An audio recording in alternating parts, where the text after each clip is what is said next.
गाज़ियाबाद के अंदर पिछले एक साल से आप देखेंगे कि गतिविधियाँ कुछ अलग तरह की हैं। कुछ लोग गलत फहमी फैलाने की कोशिश करते हैं, कुछ दुष्प्रचार करने की कोशिश करते हैं और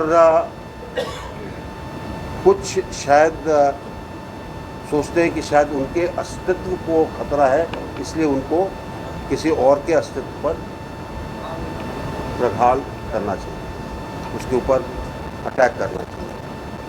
तो इस मामले में पिछले एक साल से ये चल रहा है। अभी आपको पीछे ज़्यादा दिखाई देने लगा होगा। जहाँ तक भारतीय जनता पार्टी का सवाल है, भारतीय जनता पार्टी की शीर्ष कमांड इससे अवगत है।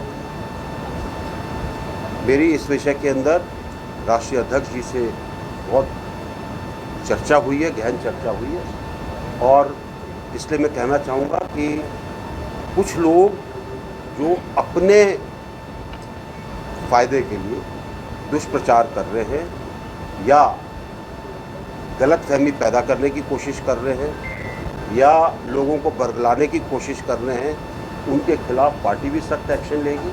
अगर व्यक्तिगत रूप पर मेरे से कोई बात करेगा या मेरे खिलाफ बात करेगा, उसके ऊपर पूरी कड़ी से कड़ी कार्रवाई। पार्टी के कुछ लोगों का इन्वॉल्वमेंट है क्या सर, आपकी की छवि को धूमिल करने के लिए? ऐसा है कि आप पत्रकार हैं, आप छापते हैं, आपसे कौन छपवाता तो आपको पता होगा। सर पिछली बार भी एक शिकायत दर्ज कराई गई थी, मुकदमा भी दर्ज हुआ, उसमें कुछ कार्रवाई नहीं, उसको लेकर क्या सर? अब कार्रवाई होगी, आप चिंता मत करें। लेकिन सर जिस तरह से आप छवि धूमिल की बात कर रहे हैं, तो आने वाले जो लोकसभा के चुनाव है तो कहीं ना कहीं ये उससे ताल्लुक रखता है। देखो, लोगों को लगता है कि गलत प्रचार करने से जनता बहक जाएगी। मैं एक चीज़ बहुत साफ बताना चाहता हूँ। 2014 में जब से मोदी जी आए हैं, राजनीति की परिभाषा में फ़र्क आ गया, राजनीति की परिभाषा बदल गई। अब राजनीति की परिभाषा ये है कि काम ज़मीन पे कितना है, जनता के लिए कितना काम किया गया है, जनता वो काम देख रही है कि नहीं देख रही है।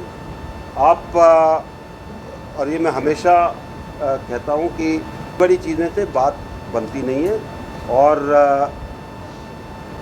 कल एक विज्ञप्ति इसलिए जारी करनी पड़ी कि किसी ने अपना कुटिल दिमाग लगाया। केस कोई और है जिसके बारे में अगर किसी ने थोड़ी सी भी रिसर्च की होती तो पता होगा। मेजर जनरल विकास कुमार सिंह का केस बहुत दिनों से चल रहा है। वो RNAW के अंदर थे, सिग्नल रेजिमेंट के ऑफिसर हैं और उनकी लड़ाई RNAW के साथ चल रही है। और आज का नहीं है केस, इस केस को मुझे सुनते हुए कम से कम 10 से ज़्यादा साल हो गए। तो अब उसको आप उसमें मेरी फ़ोटो लगा दें तो ये गलत बात है और इसलिए विज्ञप्ति जारी की गई। उनको गलत चीज़ों को जब आपके पास आती है, एक बार आप मुझसे पूछ लीजिए, वेरीफाई कर लीजिए, उसमें जो सच होगा आपको बता दूंगा, क्योंकि मुझे सच बताने में कोई डर नहीं लगता। मुख्यमंत्री के नाम एक लेटर जारी करा, उसमें 27 मकान पर कब्जा बताया गया, उसमें कहानी बनाने वाले की बात में मत आइए। बिल्कुल टोटल कहानी, और जो आपको बता रहा है वो सबसे बड़ा झूठा होगा इस दुनिया में। आपकी जो छवि खराब हो रही है, ये क्या 2024 के टिकट के लिए सब एक्सरसाइज चल रही है? देखिए, लोग बाग जो कर रहे हैं वो करते रहने दो।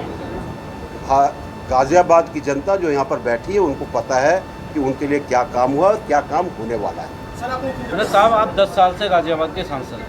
जो वर्तमान हालात हैं, इसमें आप विपक्षी पार्टी के जो नेता हैं, जो विपक्षी दल हैं, उनको अपना राजनीतिक बड़ा वो मान रहे हो व्यवधान, या जो आपकी पार्टी के लोग आपके लिए व्यवधान पैदा कर रहे हैं? मैं जब 2014 में आया था, मैंने किसी को अपना विपक्षी नहीं माना था। मैंने कहा जो काम करना मुझे ही करना है, मुझे जनता के बीच में जाना है।